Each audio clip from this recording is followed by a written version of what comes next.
L'initiative chinoise Ceinture et Route devrait dynamiser le commerce et les investissements entre la Chine et l'Afrique du Sud, ainsi que le développement économique entre la Chine et le reste du continent. Ici, au Cap occidental, la création d'emplois est un élément clé de la participation des régions à l'initiative Ceinture et Route, et certains secteurs locaux ont beaucoup à gagner. Une grande partie des produits d'exportation que nous envoyons en Chine sont utilisés dans l'industrie de la construction.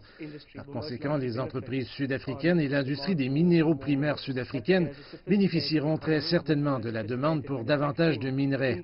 L'Afrique du Sud a une économie sophistiquée avec un secteur manufacturier sophistiqué et sans aucun doute, le développement des infrastructures peut stimuler la fabrication, il peut stimuler considérablement le secteur des services.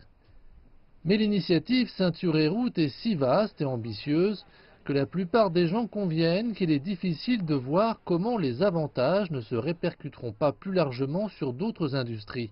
La Chine a déjà investi dans le secteur de l'agriculture et des énergies renouvelables dans les régions fournissant des emplois à la main-d'œuvre qualifiée et non qualifiée, mais également à d'autres secteurs. Au Cap occidental, la majorité des investissements ont été consacrés à l'électronique et aux composants associés. Ces investissements ont été extrêmement fructueux. Je pense à des sociétés telles que Insense et Huawei et nous pensons qu'elles sont idéalement positionnées face à l'explosion massive de personnes en Afrique au cours de la vingtaine d'années à venir.